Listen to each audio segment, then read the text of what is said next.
Assalamualaikum warahmatullahi wabarakatuh. Perkenalkan, kami dari kelompok satu kelas pembelajaran mesin I2 dengan saya Abinaya Zaim dengan NIM 022 dan rekan saya. Saya Muhammad Jafir Alsera dengan NIM akhir 049. Nah, di sini kami akan memaparkan tentang proyek UAS kami yang berjudul The Application of Support Vector Machine atau SVM in Industrial Carbon Accounting Prediction and Green Electricity Control Strategies. Nah, untuk yang pertama nih latar belakangnya. Perubahan iklim yang semakin tajam mendorong perhatian global terhadap emisi karbon industri yang merusak ekosistem.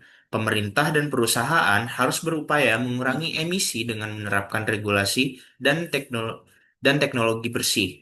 Prediksi emisi yang akurat sangat penting agar strategi pengendalian dapat diterapkan secara efektif. Nah, algoritma cerdas seperti Super Factor Machine atau SVM dapat meningkatkan akurasi prediksi dan membantu perusahaan dalam merancang strategi pengurangan emisi yang tepat. Nah, selanjutnya dari artikel yang kami ulik sebelumnya, ini ada rumusan masalah yang telah kami temukan, yaitu bagaimana cara memodelkan prediksi emisi karbon industri menggunakan algoritma SVM. Yang kedua ada faktor-faktor produksi energi apa saja yang paling mempengaruhi tingkat emisi karbon. Yang ketiga adalah bagaimana penerapan hasil prediksi SVM dapat membantu merumuskan strategi pengendalian emisi yang efektif. Lalu di sini ada tujuan penelitian dari artikel yang kami bahas, yaitu terkait dengan memanfaatkan algoritma SVM untuk memprediksi emisi karbon industri secara akurat serta mendukung pengembangan strategi pengendalian emisi yang efisien. Dengan menggunakan SVM, diharapkan perusahaan dapat mengelola data produksi dan konsumsi energi secara lebih optimal untuk mencapai target pengurangan emisi dan mendukung pembangunan berkelanjutan. Nah, untuk dasar teorinya nih, yang pertama ini pentingnya prediksi dalam perumusan strategi pengendalian emisi. Untuk risiko perubahan iklim ini, emisi karbon dari sektor industri adalah masalah yang sangat mendesak. Nah, lalu di sini ditemukan solusinya itu energi terbarukan ya adalah langkah utama untuk mengurangi emisi atau ini solusi listrik hijau. Nah, peran prediksi akurat ini di sini mengembangkan dan mengoptimalkan strategi pengendalian emisi. Lalu memverifikasi sisi ilmiah dan praktis strategi yang diterapkan.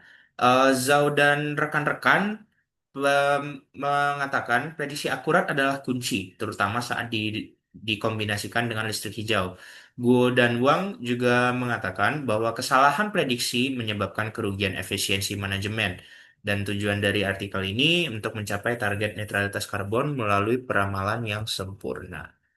Oke, untuk metode yang biasa digunakan dalam peramalan emisi di sini ada analisis deret waktu, yaitu menggunakan data historis, misal kayak model ARIMA. Nah, ini cocok untuk peramalan jangka pendek berdasarkan data historis. Analisis deret waktu menangkap kecenderungan dan perubahan pola data sepanjang waktu, yang kemudian banyak digunakan untuk memprediksi konsumsi energi dan emisi karbon.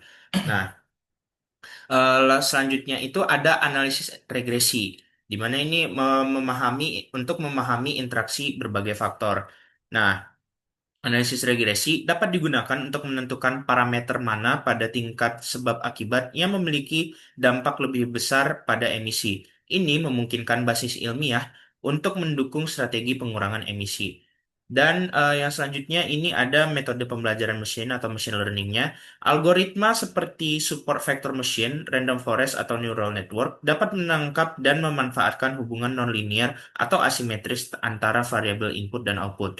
Akurasi prediksi yang tinggi juga merupakan keuntungan besar. Sebagai contoh, Sun dan Liu mengatakan bahwa dalam prediksi emisi karbon setelah mengintegrasikan listrik hijau dengan pembelajaran mesin, mereka menemukan bahwa algoritma ini membantu menghindari kesalahan prediksi dan pada akhirnya meningkatkan strategi kontrol. Oke. Nah, berikutnya ini eh, hasil prediksi menuju penyiapan kebijakan dan strategi kontrol, evaluasi emisi masa depan. Nah, perusahaan dan pemerintah dapat menilai emisi karbon di masa depan. Lalu pengembangan strategi baru, hasil dari prediksi ini akan menjadi dasar pengembangan strategi pengendalian emisi di masa depannya. Lalu ada implikasi spesifik. Nah, ini untuk itu optimalisasi struktur energi, memilih kombinasi energi antara tradisional versus terbarukan yang efektif mengurangi emisi. Misal, sebagai contoh, jika angin mengurangi emisi, maka kita akan fokus investasi ke proyek yang bertenaga angin. Nah, selanjutnya ada pembentukan strategi remedial. Pemerintah dapat menetapkan tingkat emisi realistis dan instrumen kebijakan seperti regulasi dan insentif. Nah, untuk contohnya, analisis dampak jangka panjang kebijakan untuk solusi yang berkelanjutan. Dan yang terakhir ada adaptasi proses manufaktur, di mana mengidentifikasi fase produksi dengan emisi tinggi dan menerapkan perbaikan teknis atau optimasi proses yang cocok. Oke, selanjutnya di sini ada metodologi. Jadi kami menemukan tiga metodologi dalam artikel ini, di mana yang pertama adalah data collection and processing, di mana data emisi karbon dihitung di tingkat perusahaan menggunakan rasio output industri untuk menggunakan analisis adopsi robot industri dan teknologi berdasarkan ukuran perusahaan serta karakteristik sektoral. Lalu yang kedua ada variable section and model construction. Jadi ini eh, indeks kecerdasan industri mengukur penetrasi robot industri di perusahaan berdasarkan rasio pekerja produksi dan stok robot, mencerminkan otomatisasi berdasarkan ukuran, teknologi, dan karakteristik industri perusahaan. Dan yang terakhir adalah parameter optimization of the SVM model, di mana model SVM dioptimalisasi dengan parameter C sama dengan 0,1 dan epsilon sama dengan 0 berdasarkan RMSE minimum, yaitu 0,04. Uji Shapiro-Wilk menunjukkan distribusi normal dengan P sama dengan 0,104 menandakan bahwa prediksi itu akurat. Nah, kita bahas satu persatu di sini. Yang pertama terkait dengan data collection and processing, di mana ini ada sumber data emisi. Sumber data emisi ini diambil dari China Emission Accounts and Datasets pada level sektor. Lalu estimasi emisi perusahaan karena data langsung dari sektor manufaktur tidak tersedia. Emisi dihitung di tingkat perusahaan menggunakan rumus yang telah kami paparkan. Lalu ada tujuan penggunaan rasio untuk melihat tren adopsi robot industri di tingkat perusahaan dan memahami pemanfaatannya dalam proses produksi.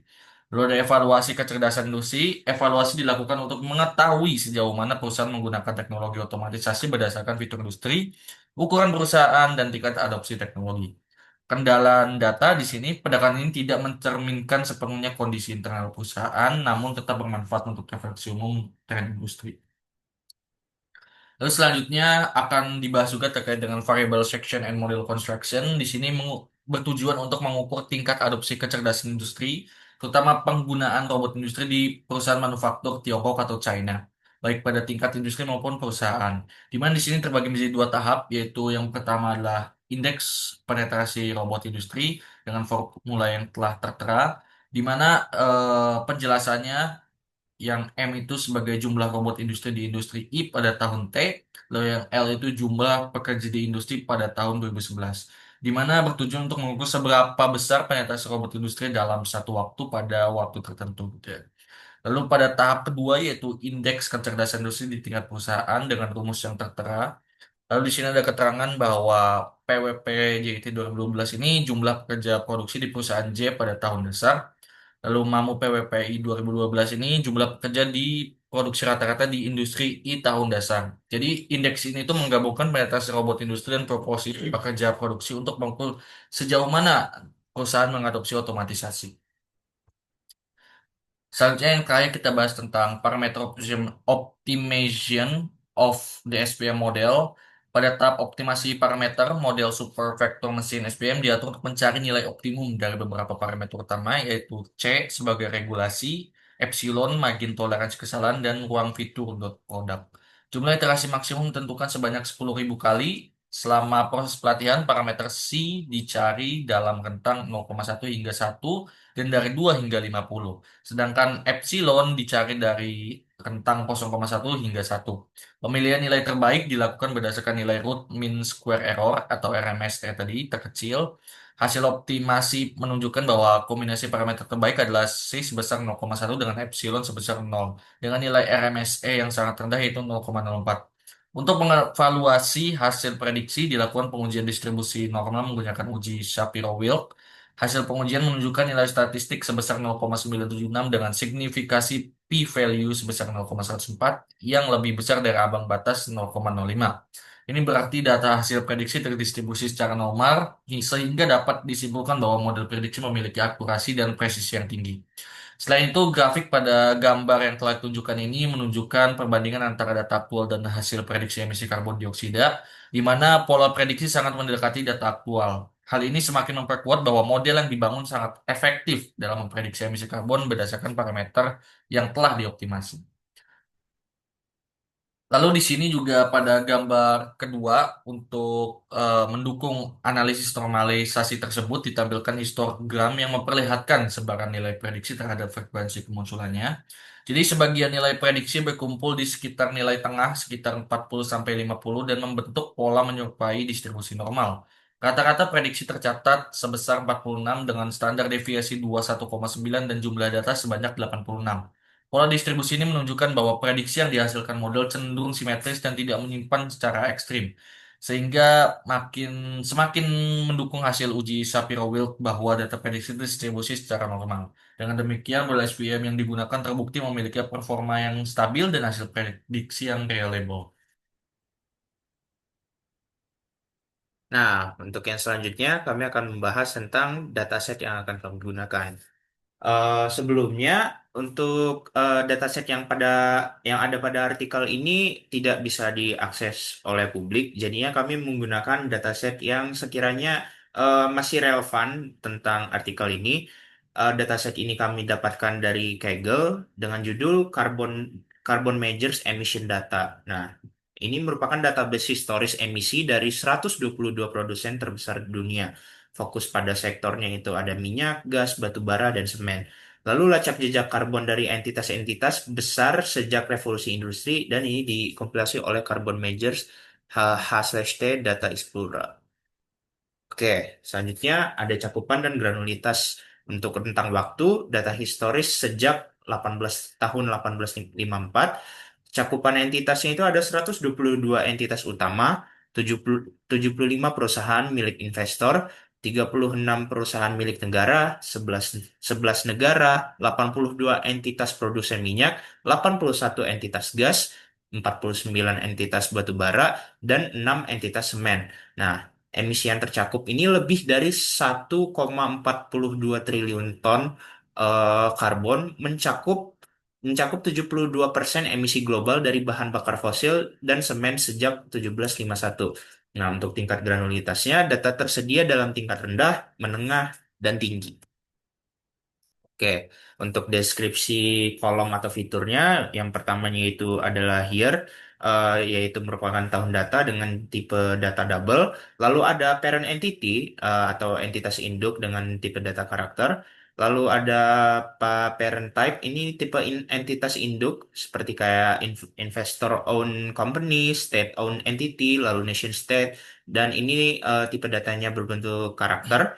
Lalu ada komoditi, yaitu komoditas yang diproduksi seperti oil dan natural gas, berbagai jenis coal, semen, dan lain-lain. Itu tipe datanya karakter.